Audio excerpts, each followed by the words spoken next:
गुरवे नमः।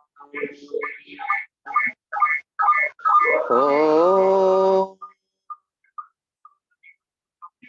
श्री गणेशाय नमः। ओम नमो भगवते वासुदेवाय।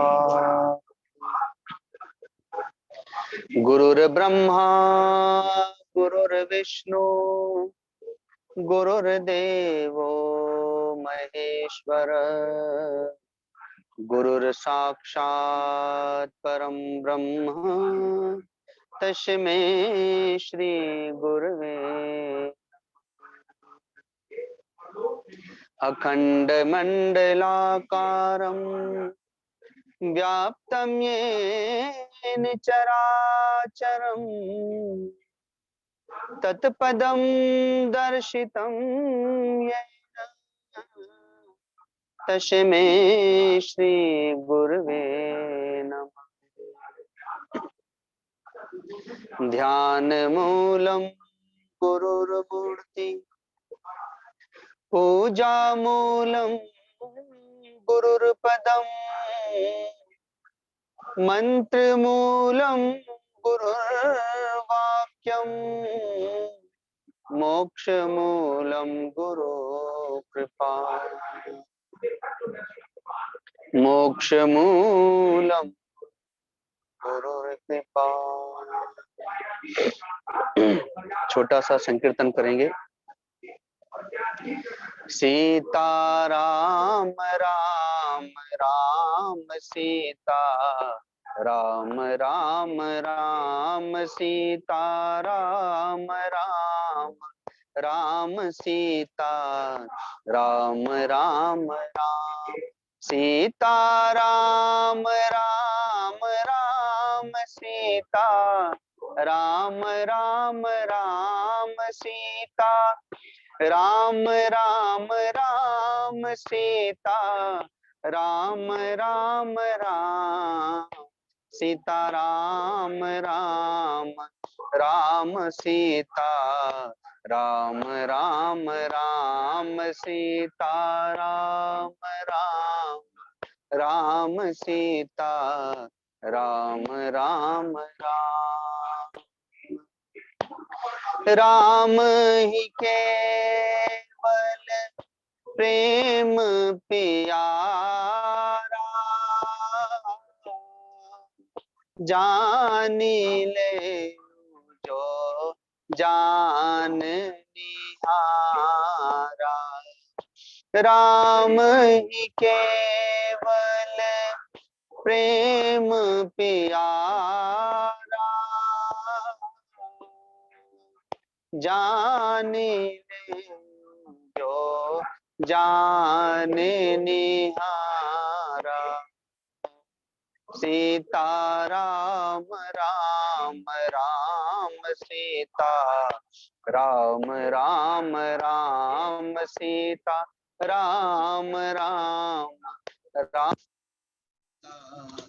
राम राम राम सीता राम राम राम सीता राम राम राम सीता राम राम राम सीता राम राम राम सीता राम राम राम सीता राम राम राम सीता राम राम राम सीता राम राम राम।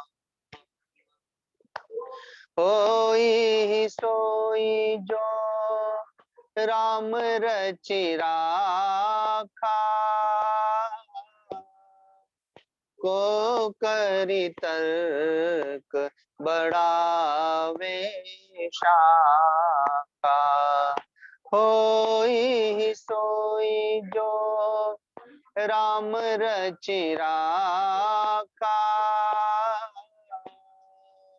को करी तर्क बढ़ावे शाखा।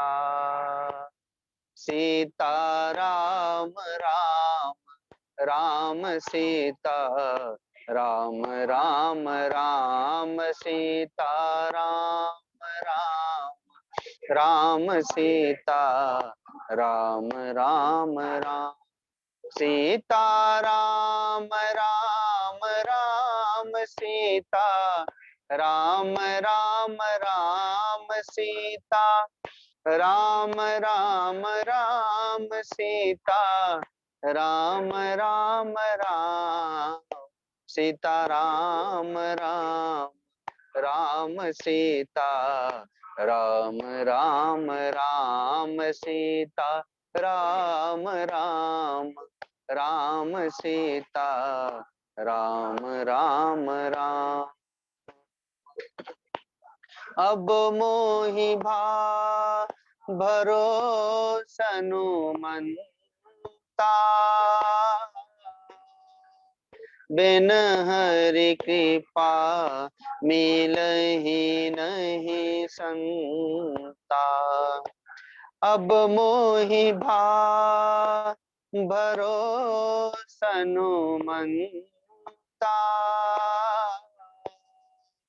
बिन हरि कृपा मिलहि नहीं संता।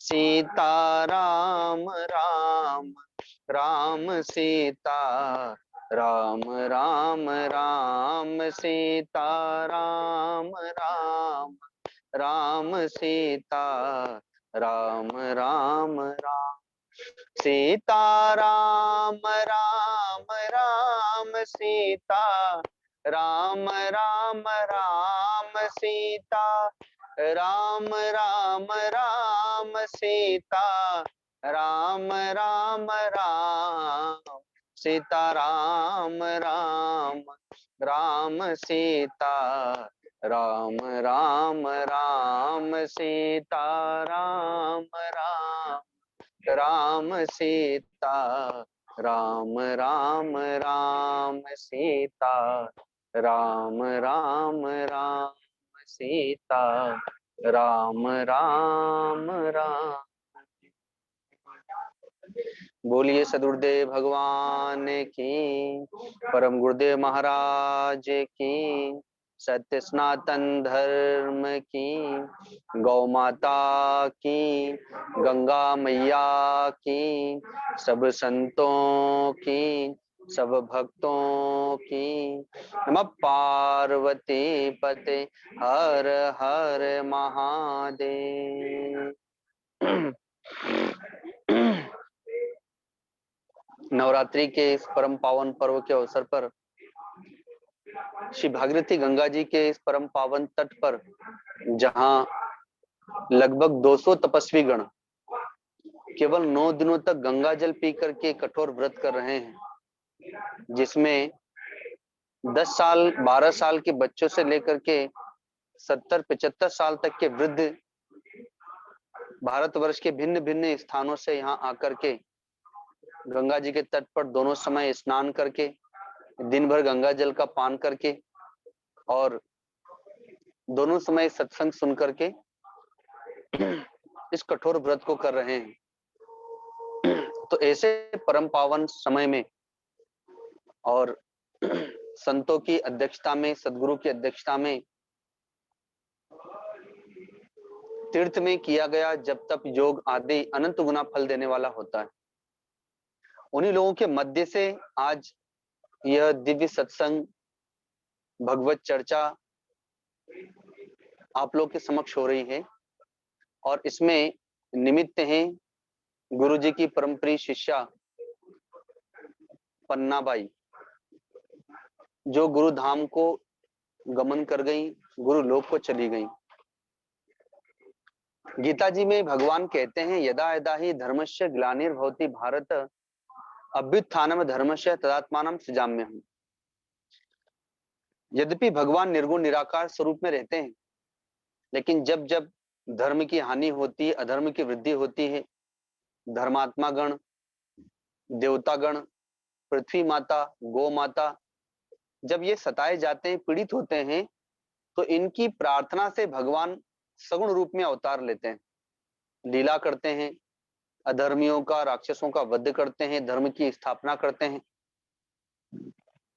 लेकिन भगवान कभी अकेले नहीं आते, अपने परिकर को लेकर के आते हैं, अपनी शक्तियों को साथ में लेकर के आते हैं। जब भगवान श्री राम आए तो महात्मा भरत, महात्मा लक्ष्मण, महात्मा शत्रुघ्न, हनुमान जी, अंगद जी, विभीषण जी, जामवंत जी और भी ना जाने कितने सारे भक्तों, साधकों, संतों, सिद्धों और अपनी न जाने कितनी शक्तियों को लेकर के भगवान प्रकट हुए, मानो अपने पूरे परिकर को लेकर के प्रकट हुए। और नाई की उन लीलाओं का गायन हम लोग रोज करते हैं, कभी रामायण के पाठ से, कभी वाल्मीकि रामायण के स्वाध्याय से, और कभी भी उस चरित्र को पढ़ते सुनते हम अघाते नहीं हैं, तृप्त नहीं हो पाते। हमेशा लगा ही रहता है कि हम इसे सुनते ही रहें, सुनते ही रहें, पढ़ते ही रहें, पढ़ते ही रहें। ऐसे ही जब भगवान श्री कृष्ण आए तो अपने साथ में बलराम जी को, पांचों पांडवों को, भक्त उद्धव जी को, भक्त विदुर जी को, भक्त अक्रूर जी को, भगवती गोपियों को, भगवती द्रौपदी को, भगवती मां कुंती को और भी ऐसी अन्यान्य शक्तियों को लेकर के भगवान प्रकट हुए। और भगवान ने जो दिव्य लीलाएं की, आज देखिए उन लीलाओं का गायन भारत देश के कोने कोने में भागवत कथा के रूप में हो रहा है। भगवान के साथ साथ भगवान की उन शक्तियों की उपासना हो रही है, भगवान के साथ साथ भगवान के उन परिकरों के गुणों का गायन किया जा रहा है। तो जब भगवान अवतार लेते हैं तो अपनी शक्तियों के साथ में अवतार लेते हैं, वैसे ही भगवान का ही कार्य करने के लिए संत अवतार लेते हैं। और जब संत अवतार लेते हैं, सदगुरु अवतार लेते हैं, तो वे भी अपने परिकर को साथ में लेकर के आते हैं। अपने परिकर में भक्तों को, साधकों को, संतों को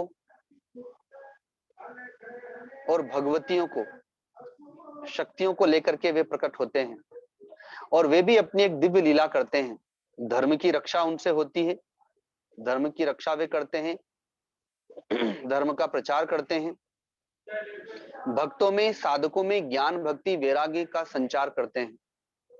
और अपनी उन दिव्य लीलाओं में उनके भक्तों का, उनके साधकों का, उनके संतों का और उनकी जो भगवती शक्तियां हैं उनकी भी लीलाएं होती हैं। उन्हीं शक्तियों में जब अपने सदगुरु का अवतरण हुआ तो उन अवतरण में वे अपनी शक्तियों को लेकर के प्रकट हुए, अपने भक्तों को लेकर के प्रकट हुए। 5 वर्ष आनंद धाम आश्रम में आए हुए हुए 6ठे वर्ष में हम प्रवेश कर गए। भारतवर्ष में गुरु जी के जहां जहां स्थान हैं उन स्थानों पर गए, उनके जहां जहां भक्त हैं संपर्क होते होते धीरे धीरे सबके पास जाना हुआ। तो उनके उन दिव्य भावों को, उनके उस दिव्य प्रेम को देख करके पता चला कि वे सदगुरु अपने भक्तों में किस प्रकार से ज्ञान का, भक्ति का, वैराग्य का, सेवा का और भजन का संस्कार डाल करके गए हैं। उन्हीं शक्तियों में भगवती के रूप में जो विराजमान है आदि शक्तियां आज भी। गुरु जी के तो ब्रह्मलीन हो जाने के उपरांत उनके बहुत से भक्तों को उन्होंने अपने पास बुला लिया। लेकिन जो भक्तगण अभी हैं, जैसे अभी मैं राजस्थान में झुंझुनू में गया तो गिन्नी बाई उन्हीं आदि शक्तियों में एक शक्ति है जो इतनी अधिक उम्र हो जाने के उपरांत भी शरीर दुर्बल है, जो अस्वस्थ रहती है, लेकिन संतों को देख करके उनमें जो ऊर्जा आती है, उनका जो प्रेम भाव जो देखने को प्राप्त होता है, उससे पता चलता है कि वे कितने रस में डूबी हुई हैं, भक्ति में कितनी डूबी हुई हैं। ये उन्हीं परिकरों में सदगुरु के उन्हीं परिकरों की एक शक्ति है और उनके माध्यम से उनके पूरे परिवार में भक्ति का संचार है। वे तो निमित्त बनी, लेकिन उनको निमित्त बना करके सदगुरु ने उनके परिवार में भक्ति का संचार किया, ज्ञान का, वैराग्य का संचार किया, संत सेवा का संचार किया। और इतना ही नहीं, उनके माध्यम से आज झुंझुनू सत्संग में लगभग 20-25 माताएं प्रतिदिन आती हैं। उनको निमित्त बना करके इतने सारे परिवारों का उद्धार हो रहा है,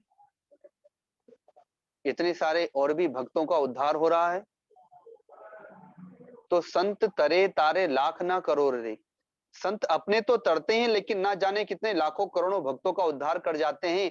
वैसे ही भक्त भी अपने सदगुरु की उपासना करके अपने तो मुक्ति को प्राप्त हो ही जाते हैं, लेकिन अपने साथ साथ ना जाने कितने सारे भक्तों का भी उद्धार वे करा देते हैं अपने सदगुरु से। प्रथम वर्ष में जब मैं आनंद धाम में आया तो 1 नंबर कक्ष में चौकी पर सदगुरु की तस्वीर लगी हुई थी। तो मैं वही नीचे ही, तख्त के नीचे ही अपना आसन लगा करके पहले विश्राम करता था। तो सुबह में गुरु पूर्णिमा के पर्व का समय था और सुबह में जल्दी स्नान करके मैं वहां अपनी संध्या में बैठता था ध्यान में। तो 90-95 वर्ष की माँ राजबाई देहरादून से आती हैं। वे, उनसे ठीक से चला भी नहीं जाता, अब तो वे भी अस्वस्थ रहती हैं, बिस्तर पर रहती हैं। तो वे किसी प्रकार से छड़ी टेक करके अपने कक्ष से 1 नंबर रूम में आती हैं और तस्वीर से बात करती हैं। क्योंकि उस समय अंधेरा था, रूम में मैं बैठा हुआ हूं, इस बात की उनको जानकारी नहीं हुई, लेकिन मुझे पता चल गया कि कोई आया है। तो मैं भी आंख बंद किए रहा, अपने ध्यान में बैठा हुआ था। वे आ करके सदगुरु की तस्वीर को प्रणाम करती हैं और उनसे वार्ता करने लगती हैं। और बात करते करते ही कभी नोक झोंक करने लगती हैं, कभी लड़ने झगड़ने लगती हैं कि मुझे अकेले छोड़ करके चले गए और यहाँ बैठे बैठे मुस्कुरा रहे हैं, आपको दया नहीं आती मुझ पर, मुझे बुला भी नहीं रहे हैं ऊपर। तो वो, और ये एक दिन का नहीं, ये प्रतिदिन का होता था। तो उनकी उस नोक झोंक में कभी कभी ऐसी बात भी आ जाती थी कि मुझे हंसी आ गई, तो मेरी हंसी को मैं रोक नहीं सका। उस हंसी को सुन करके वो समझ गई कि यहाँ पर कोई बैठा हुआ है, और कौन बैठा है ये भी समझ गई कि मैं बैठा हुआ हूं। तो उस समय तो मैं नया नया था, तो ना मैं उनसे खुला था ना वे मुझसे खुली हुई थी, लेकिन अब वो सकुचा गई कि अरे यहाँ तो ये बैठे हुए हैं, इन्होंने सुन लिया। फिर मुझे प्रणाम करके चली गई और ये प्रतिदिन आती थी इस प्रकार से। तो इससे पता चलता है कि वे सदगुरु की भक्ति में कितनी तल्लीन है, लवलीन है। भक्तों के लिए भगवान कभी नहीं मरता, भक्तों के लिए गुरु कभी नहीं मरता, वो सदा सजीव है, उसके हृदय में विराजमान रहता है, उसके भाव में विराजमान रहता है, और वो उसका कल्याण करके ही रहता है अपने भक्त का, चाहे वो येन केन प्रकार जिस रूप में करे। ऐसे ही प्रथम वर्ष बॉम्बे और सूरत मेरा जाना हुआ, आनंदधाम आश्रम में आने के शायद 2 वर्ष के उपरांत, क्योंकि उस तरफ मेरा अभी कुछ संपर्क नहीं हो पाया था। तो कपिश नाम का बालक आश्रम पर आया, तो उसके माध्यम से मुझे पता चला कि बॉम्बे और सूरत में भी अपने आनंद धाम के भक्त परिकर के लोग हैं, भक्तजन वहां पर रहते हैं। तो प्रथम वर्ष में सूरत में आया था, तो वहां पर प्रेमाबाई के पास में मैं प्रथम वर्ष ठहरा था सूरत में। तो उनकी भी प्रेम भाव और भक्ति को जब मैंने देखा कि मैं तो केवल सुनता ही रहता था, जैसे उद्धव जी केवल बैठ करके सुनते रहते थे, गोपियां भगवान की उन लीलाओं को केवल सुनाती रहती थी, तो मैं तो उनके पास में उन्होंने जो सदगुरु से भक्ति प्राप्त की, सदगुरु की जिन लीलाओं को वे याद कर करके भाव विभोर होकर के सुनाया करती थी। तो कई बार ऐसा भी होता था कि जब मैं प्रसाद पाने के लिए बैठता था और प्रसाद पा रहा हूं, तो वो गरम गरम खिलाना चाहती थी। तो गरम गरम खिलाने में एक रोटी बना के लाती थी और बात करने लगती थी। तो बात करते करते वो भूल जाती थी कि थाली में रोटी समाप्त हो चुकी है, और मैं भी उनके भावों को ही देखता रहता था, सुनता रहता था, कुछ कह नहीं पाता था। और फिर जब उन्हें होश आता था तब वो जाती थी और पुनः रोटी लेकर के आती थी। और ऐसा ये 3 दिनों तक चलता रहा। मैं 3 दिनों तक प्रथम वर्ष वहां पर रहा। बाहर में देखो किसी का मोबाइल चल रहा है। ऐसे ही जब मैं धनबाद जाता हूँ गोविंदपुर में, तो वे भी अत्यंत वृद्ध हो चुकी हैं, गीताबाई, जो सदगुरु के समय में 2-2 महीना 3-3 महीना आनंदधाम आश्रम में निवास करती थी, सेवा करती थी। उनके भी दिव्य भाव, दिव्य प्रेम को देख करके पता चलता है कि वे भी कितनी भक्ति में डूबी हुई हैं, भाव में डूबी हुई हैं। कितना भी शरीर अस्वस्थ होता है, लेकिन जब हम गोविंदपुर में हनुमान जी के उस कार्यक्रम में जाते हैं तो वहां पर वे अवश्य आती हैं, चाहे वो छड़ी से पकड़ करके किसी प्रकार से लेकर के आए। और मैं भी फिर वहां पर अवश्य जाता हूँ। ऐसे ही वृंदावन में प्रतिवर्ष जाना होता है। तो वृंदावन में भी विमलाबाई, जो अत्यंत वृद्ध हो चुकी हैं, लेकिन जैसे जैसे शरीर की अवस्था इन लोगों की बढ़ती जा रही है, वैसे वैसे इन लोगों की भक्ति बढ़ती चली जा रही है। भक्ति से, सामान्य भक्ति से विशेष भक्ति में, विशेष भक्ति से विशुद्ध भक्ति में, और विशुद्ध भक्ति से ये लोग अनन्य भक्ति में प्रवेश कर रही हैं। उनके भी दिव्य भाव, दिव्य प्रेम को देख करके लगता है कि ये लोग कितनी प्रेम भक्ति में डूबी हुई हैं।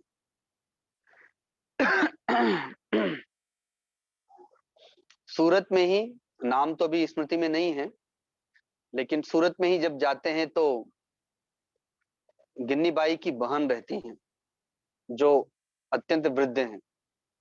मुझे लगता है कि सप्ताह में एक बार उनका फोन आ जाता है। वो भी अत्यंत प्रेम भाव में भरी रहती हैं। जब उनके यहाँ जाते हैं तो शरीर अस्वस्थ रहता है, बिस्तर पर रहती है, लेकिन बिना भजन गाए, बिना भजन सुनाए वो जाने नहीं देती हैं। बड़े प्रेम भाव के साथ में, भाव में डूब करके भजन गाती हैं। तो उन्हीं शक्तियों में एक विभूति, एक शक्ति गुरु जी की परम प्रिय शिष्या पन्नाबाई रही हैं, जिन्होंने 9 वर्ष 10 वर्ष बिस्तर पर तपस्या की है। साधु गुफा में जाकर के तपस्या करते हैं, कुटिया में जाकर के तपस्या करते हैं। भगवती देवकी और नंद जी ने, भगवती देवकी और वसुदेव जी ने कारागार को तपस्थली बनाया और वहीं पर भगवान की प्रतीक्षा की, लंबे वर्षों तक प्रतीक्षा की। उस प्रतीक्षा में अपने 6 पुत्रों को आहुति भी देना पड़ी उन्हें। ठीक वैसे ही पन्नाबाई ने अपने कक्ष को ही तपस्थली बनाया, बिस्तर को ही तपस्थली बनाया और 9-10 वर्षों तक कठोर तपस्या की। लेकिन उनका वो दिव्य भाव, वो दिव्य प्रेम मैंने अपनी आंखों से स्वयं देखा है। जब मैं प्रथम बार उनसे भेंट करने के लिए गया, मुझे जब पता चला तो उनके परिवार के लोग लेकर के गए। अभी मैंने कक्ष में भी प्रवेश नहीं किया था, वे अपने बिस्तर पर लेटी हुई थी, उनकी दृष्टि दरवाजे पर लगी हुई थी और मैं तो अभी मकान में प्रवेश ही किया। उन्हें पता चला तो देखते ही बिस्तर पे से ही भाव विभोर हो गई और मुस्कुराते हुए, ताली बजाते हुए भजन सुनाने लगी। और सर्वप्रथम उन्होंने 2 भजन सुनाए। मैं जाकर के बैठ गया, उन्होंने प्रणाम किया और सर्वप्रथम 2 भजन सुनाए। उसके उपरांत फिर कुछ चर्चाएं हुई। वे सदा बिस्तर पर लेटी हुई सामने देखती रहती थी, वहां पर गुरु जी की तस्वीर लगी, बस उन्हीं को देखते, उन्हीं को देख करके मुस्कुराते रहना, उन्हीं से बातें करते रहना। 2 दिन के लिए कोई बिस्तर पर चला जाता है तो उसके लिए समय बिताना कठिन हो जाता है। 10 दिन के लिए, 1 महीने के लिए अगर कोई आईसीयू में भर्ती हो जाए, किसी का एक्सीडेंट हो जाए, किसी का हाथ या पांव फ्रैक्चर हो जाए, प्लास्टर चढ़ जाए, महीना 2 महीना के लिए उसे बेड रेस्ट कर दिया जाए, तो उसके लिए समय बिताना कठिन हो जाता है। लेकिन उनके चेहरे पर शिकन नहीं देखी कभी। वर्षों बीत गए। कहा जाता है कि कोई महात्मा, कोई भक्त यदि 12 साल एक स्थान पर रह करके तपस्या कर ले, भजन कर ले, तो वो स्थान सिद्ध हो जाता है। उन्होंने तो अपने स्थान को सिद्ध कर दिया, अपने स्थान को ही तीर्थ बना दिया। 9-10 वर्षों तक कठोर तपस्या की अपने स्थान पर ही, और सदा सदगुरु का ही स्मरण किया। मैंने श्रीमद् भागवत कथा में श्रवण किया था, पढ़ा था, राजर्षि मुचुकुंद की कथा। अयोध्या के एक परम प्रतापी राजा हुए, राजा मुचुकुंद।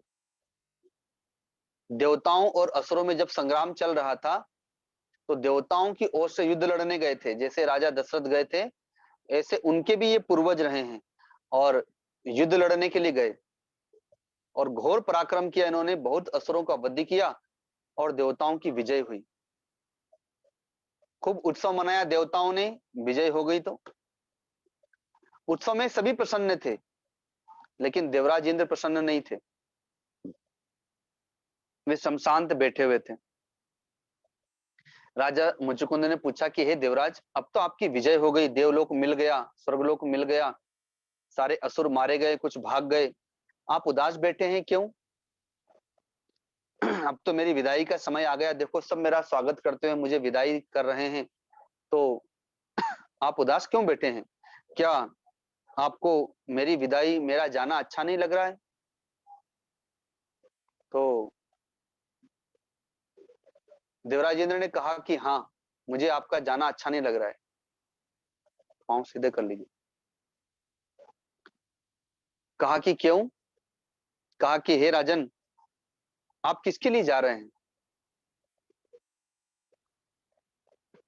आप जब यहाँ युद्ध लड़ने के लिए आए हैं, तो नीचे की, यहाँ का तो वर्ष भर बीता है, लेकिन नीचे के तो हजारों वर्ष बीत गए। अब आपके परिवार में आपके तो पौत्र आदि, आपके वंशज वहां पर हैं, आपके पति, आपकी पत्नी, आपके माता पिता, आपके पुत्र पौत्र, कोई नहीं रहा। अब तो उनकी अन्य पीढ़ियों में पीढ़ियां चल पड़ी हैं, और उसमें भी अब आपको जानने वाला कौन है? अब तो लोग यही कहते हैं कि हमारे पूर्वज राजर्षि मुचुकुंद युद्ध लड़ने गए तो लौट के नहीं आए, वहीं रह गए। अब तो कथा कहानियों में आपका नाम लिया जाता है। तो राजा मुचुकुंद बड़े उत्साहित थे जाने के लिए, कि अपने परिवार वालों से मिलूंगा। लेकिन जैसे ही सुना कि मेरे परिवार में कोई नहीं बचा, तो वे भी बड़े हतोत्साहित हो गए, और उन्हें बड़ी थकान हो गई। तो कहते हैं कि हे देवराज, मुझे बड़ी थकान हो गई, अब मैं सोना चाहता हूं, मुझे कोई स्थान बताएं। तो एक विशाल गुफा का पता बताया राजर्षि मुचुकुंद को देवराज इंद्र ने। कहा कि आप यहीं सोइए, आपको कोई जगाएगा नहीं, आपको योग निद्रा में आपको शयन करना है। क्योंकि सामान्य निद्रा में तो हम 6 घंटा 7 घंटा या ज्यादा 12 घंटा सो पाएंगे, लेकिन योग निद्रा में आप अखंड वर्षों तक सोए रह जाएंगे, सदियों तक सोए रह जाएंगे, युग बीत जाएगा। और यह भी वरदान देता हूं कि यदि किसी ने जबरदस्ती आपको जगाया, तो आपके नेत्रों की दृष्टि पड़ने मात्र से जल के भस्म हो जाएगा। राजा मुचुकुंद गुफा में चले गए, प्रभु को प्रणाम किया, और उनका स्मरण करते हुए योग निद्रा में शयन कर गए। तो जो भगवान का स्मरण करते हुए शयन करता है, तो वो जो निद्रा है वो योग निद्रा कहलाती है, वो साधना के अंतर्गत आती है। कोई ध्यान में बैठा हो, या कोई लेट करके प्रभु का स्मरण में सो गया हो, लाभ बराबर मिलता है। उनकी वो तपस्या थी, तो उस तपस्या का फल ये हुआ कि भगवान काल यवन का वध करने के लिए जब गए, तो भागे, रणछोड़ भगवान कहलाए, रणछोड़ राय कहलाए। और भगवान भाग करके उसी मुचुकुंद जी की गुफा में ही गए, अपना पीतांबर ओढ़ा दिया, और स्वयं जाकर के पीछे छुप गए। काल यही समझता है कि ये भगवान ही, ये कृष्ण ही सोया हुआ है। अतः राजर्षि मुचुकुंद को लात मार मार करके उसने जगाया। अब वो तो राजर्षि मुचुकुंद थे, जब नींद टूटी तो जैसे ही देखा काल को तो वो जल करके भस्म हो गया। लेकिन उसके उपरांत उन्होंने चारों ओर देखा कि गुफा में अंधकार है, लेकिन ये प्रकाश कहां से आ रहा है। और तभी भगवान श्री कृष्ण समक्ष आ गए। तो भगवान के दिव्य तेज को देख करके वे चरणों में प्रणाम कर दिए कि हे प्रभु, आप कौन हैं। आपका दिव्य तेज तो सूर्य को भी प्रकाशित करने वाला लग रहा है। आपको देख करके परम शांति मिल रही है, आप कौन है बताएं। तब भगवान ने उन्हें आशीर्वाद प्रदान किया, भक्ति का, ज्ञान का, वैरागी का वरदान प्रदान किया और बद्रीनाथ भेज दिया। तो मैंने राजर्षि मुचुकुंद की कहानी सुनी थी कि वो बिस्तर, वे युगों तक विश्राम करके, सो करके भी परमात्मा को प्राप्त कर लिए। आज ठीक वैसे ही अपने नेत्रों से देखा कि पन्ना बाई ने 9-10 वर्षों तक बिस्तर पर रह करके और गुरु धाम को प्राप्त कर लिया। एक तरफ वे भगवान के स्मरण में शयन कर रहे हैं और दूसरी तरफ आप गुरु के स्मरण में बिस्तर पर विश्राम कर रही हैं। इतना लंबे समय तक बिस्तर पर रह करके और प्रभु का स्मरण करते हुए गुरु धाम को प्राप्त करना ये कोई सामान्य बात नहीं है। तो एक भक्त होता है, एक सामान्य भक्त होता है, एक विशेष भक्त होता है और एक अनन्य भक्त होता है। तो ये अनन्य भक्तों की श्रेणियों में आते हैं। और दूसरा, नवरात्रि का समय लिया। हमारे देश में कुछ पर्व त्योहार, कुछ मुहूर्त ऐसे होते हैं जो अपने आप में सिद्ध होते हैं।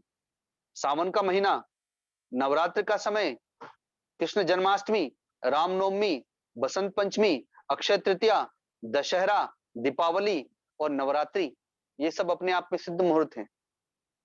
एकादशी अपने आप में सिद्ध मुहूर्त है। और उसमें भी सदगुरु का स्मरण करते हुए बृहस्पतिवार का अर्थात गुरुवार का दिन लिया, क्योंकि गुरुधाम जाना है तो इसलिए गुरुवार का समय लिया। तो जैसे मां शबरी प्रतीक्षा करती हैं, ऐसे ही आपने प्रतीक्षा की लंबे समय तक और प्रतीक्षा का प्रतिफल भी प्राप्त किया कि सदगुरु का स्मरण करते हुए बृहस्पतिवार के दिन इस नवरात्र के दिव्य समय में, जहां भारतवर्ष में आज जगह जगह पर देवी की उपासना हो रही है, कहीं पर जप हो रहा है, कहीं पर तप हो रहा है, कहीं पर पाठ हो रहा है। इस समय पूरा भारतवर्ष देवी की उपासना में तल्लीन है, लवलीन है, भगवती की उपासना में तल्लीन है, लवलीन है। और ऐसे समय में गुरु धाम को गमन करना, ऐसे तो भगवान का भक्त कभी भी शरीर छोड़े, कैसे भी शरीर छोड़े, वो गुरु धाम को ही जाता है, भगवत धाम को ही जाता है। लेकिन फिर भी भगवान एक कोई सुनियोजित समय निकाल ही देते हैं, योग लग्न ग्रहवार तिथि को ऐसा बना ही देते हैं कि जिसमें, और मैंने यह भी देखा है कि जो एकादशी का व्रत करते हैं, एकादशी के दिन शरीर जाता है, जो गुरु की भक्ति करते हैं वो गुरुवार के दिन गुरु धाम को जाते हैं। तो जैसे मां शबरी ने प्रतीक्षा की और भगवान आए, वैसे ही आपने प्रतीक्षा की और आपके लिए सदगुरु आए और अपने धाम को लेकर के गए।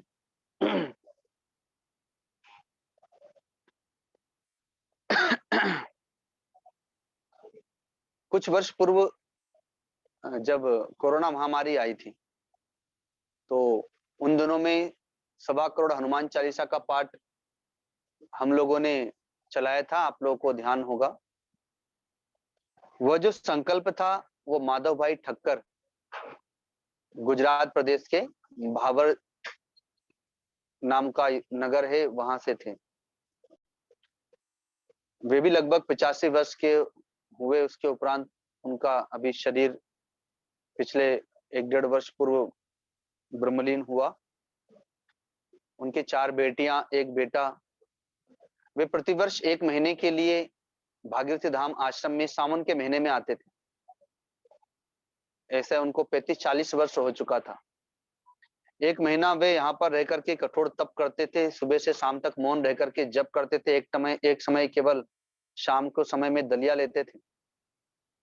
और इतना ही नहीं, आश्रम में बाहर में कढ़ी चावल या खिचड़ी का अन्न क्षेत्र चलाते थे लगातार 1 महीने के लिए। अपने तपस्या करना। और जो भी व्यक्ति आए, सावन के महीने में विशेषकर कावड़िए आते हैं, तो उन सब के लिए वो कढ़ी चावल की व्यवस्था, दिन भर उनका अन्न क्षेत्र भी चलता था। तो अभी 1 डेढ़ वर्ष पूर्व जब वो ब्रह्मलीन हुए, तो उनके पुत्र का, उनकी बेटियों का फोन आया। वे लोग रो रहे थे कि हमारे पिताजी ब्रह्मलीन हो गए, हमें छोड़ के चले गए, अब उनके बिना हम कैसे रहेंगे, आदि आदि वे कहते हुए विलाप कर रहे थे। तो मैंने कहा कि हाँ, आपके पिताजी परमप्रिय भक्तों में से थे और भगवान के भी भक्त, संतों के भी भक्त।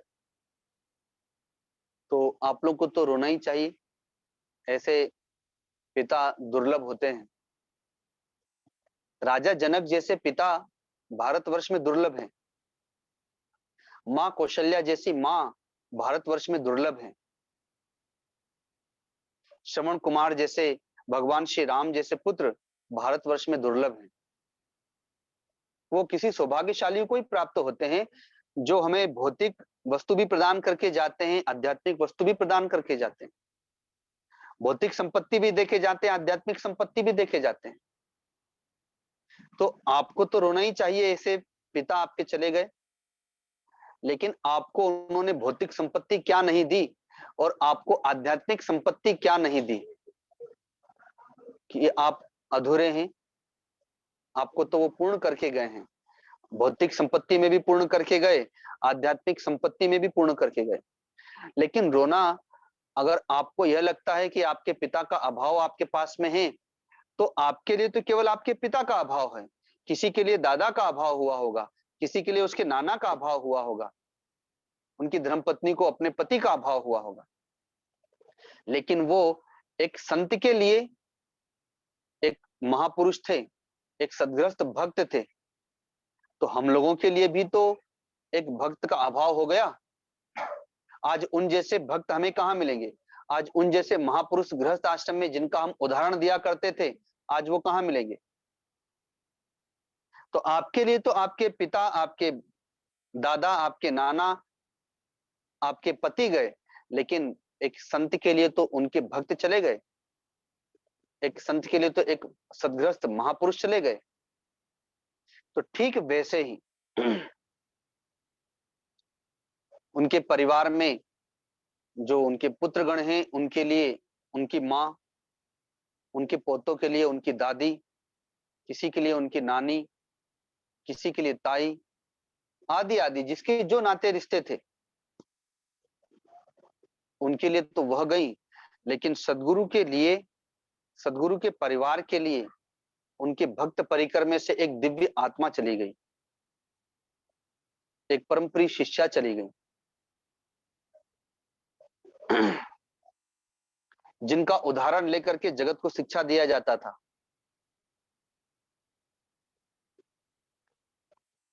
जिनका उदाहरण लेकर के भक्ति की शिक्षा दी जाती थी कि भक्ति कहां पर और कैसे रह करके भी किया जा सकता है। लेकिन वे गए भी तो कहां गए, वो जीवात्मा गई भी तो कहां गई, तो वे सदगुरु के चरणों में ही समा गई। भगवती मां शबरी कहां गई थी? भगवान श्री राम के चरणों में ही समाई थी। वैसे ही वे कहीं गई नहीं है, वे सदगुरु के चरणों में ही समा गई हैं। वे गुरु धाम को ही प्राप्त किए हैं। तो इसलिए उनके सदगति के लिए तो कोई विचार ही नहीं है कि उनकी क्या गति हुई या उनकी क्या सदगति होगी या हम उनके लिए और क्या कर लें। वे तो सदगुरु की भक्ति करते करते गुरु धाम को चली गई। लेकिन हाँ, इतना अवश्य है कि अपने सभी बाल बच्चों को उन्होंने भरपूर आशीर्वाद दिया। आज उनके बाल बच्चों में भौतिकता की दृष्टि से भी देखा जाए तो किसी बात की कमी नहीं है, और आध्यात्मिक दृष्टि से भी देखा जाए तो उनकी भक्ति, उनकी संत सेवा, उनका समर्पण आपस में उनका प्रेम वो देखते बनता है, वो जगत के लिए एक उदाहरण बन गया है वो परिवार। तो अपने बाल बच्चों को उन्होंने भौतिक और आध्यात्मिक दोनों ओर से आशीर्वाद से भर दिया है। वे जिस मार्ग पर चल करके आज जिस लक्ष्य को प्राप्त किए हैं, तो हम तो यही चाहेंगे कि उनके परिवार के प्रत्येक सदस्य उसी को आदर्श मान करके उसी मार्ग पर चल करके और उस लक्ष्य को प्राप्त करने का प्रयत्न करें, क्योंकि मानव मात्र का यही लक्ष्य है।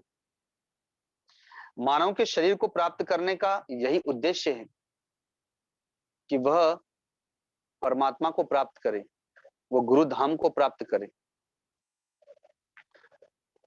तो उनके संपूर्ण परिवार को बहुत बहुत आशीर्वाद, और उस परम प्रिय जीवात्मा को भी बहुत बहुत आशीर्वाद। सभी भक्तगण जो इस सत्संग में जुड़े हुए हैं, वे अपने अपने स्थान से ही सदगुरु की उन परम प्रिय शिष्या को, उन परम प्रिय आत्मा को अपने अपने स्थान से ही श्रद्धांजलि समर्पित करेंगे। यहां से गंगा जी के तट से गुरुधाम के में विराजमान इतने सारे तपस्वी भक्तों के द्वारा, यहाँ पर विराजमान संतों के द्वारा, गंगा मैया के द्वारा, गौ माता के द्वारा उस परम प्रिय जीवात्मा को बहुत बहुत आशीर्वाद आशीर्वाद आशीर्वाद कि सदगुरु के धाम में उन्हें स्थान प्राप्त हुआ, सदगुरु के चरण उन्हें प्राप्त हुए। उनके आशीर्वाद से उनके संपूर्ण परिवार में भी इसी प्रकार से आगे भी भौतिक और आध्यात्मिक दोनों प्रकार की उन्नति प्राप्त हो, और उनके पास में जो सदगुरु की भक्ति थी, वही भक्ति, वही सेवा, वही समर्पण, वही प्रेम परिवार के सारे सदस्यों को प्राप्त हो। इसी आशीर्वाद के साथ में अब अपनी वाणी को सदगुरुदेव भगवान के चरणों में ही समर्पित करते हैं, एक छोटे से पद के माध्यम से, भजन के माध्यम से।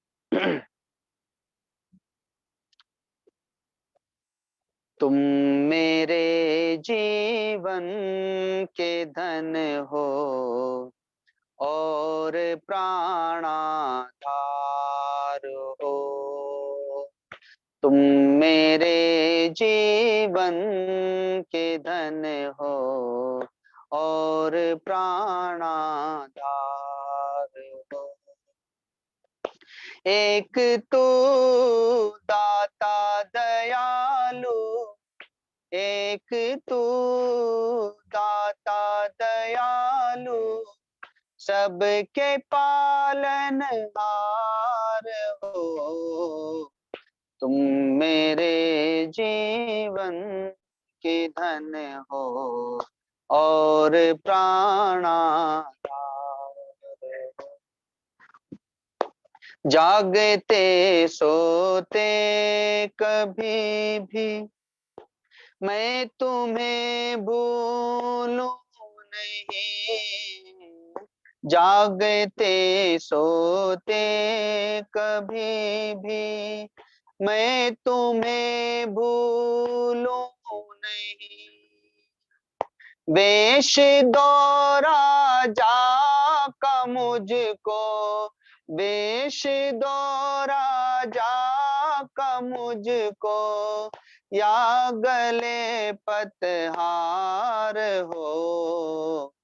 तुम मेरे जीवन के धन हो और प्राणाधार हो। तुम मेरे जीवन के धन हो और प्राणाधार हो। भर रहा धन धान्य से सबके तू परिवार को, भर रहा धन धान्य से सबके तू परिवार को, देख के तुम थकते नहीं हो, देख के तुम थकते नहीं हो, ऐसी तुम सरकार हो, तुम मेरे जीवन के धन हो और प्राणाधार हो। तुम मेरे जीवन के धन हो और प्राणाधार हो। जप रहे तेरा नाम पंछी, गीत गाता है पवन। जप रहे तेरा नाम पंछी, गीत गाता है पवन। रंग रहे रंगों से जग को, रंग रहे रंगों से जग को, अजब रचनाकार हो। तुम मेरे जीवन के धन हो और प्राणाधार हो। तुम मेरे जीवन के धन हो और प्राणाधार हो। जिंदगी की नाव मैंने सौंप दी प्रभु आपको। जिंदगी की नाव मैंने सौंप दी प्रभु आपको।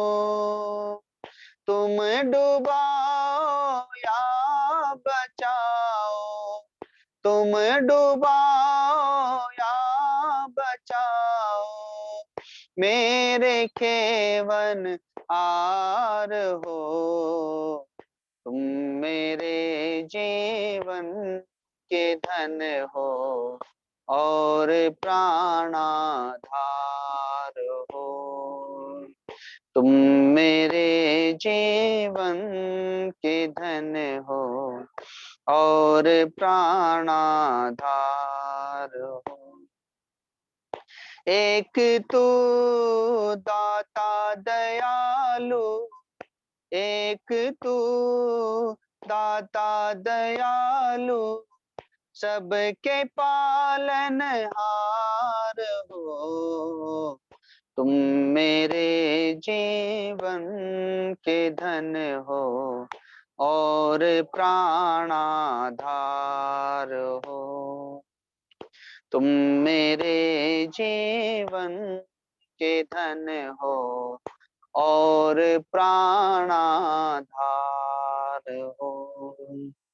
बोलिए सद्गुरुदेव भगवान की, परम गुरुदेव महाराज की, सत्य सनातन धर्म की, गौ माता की, श्री गंगा मैया की, सब भक्तों की, सब संतों की।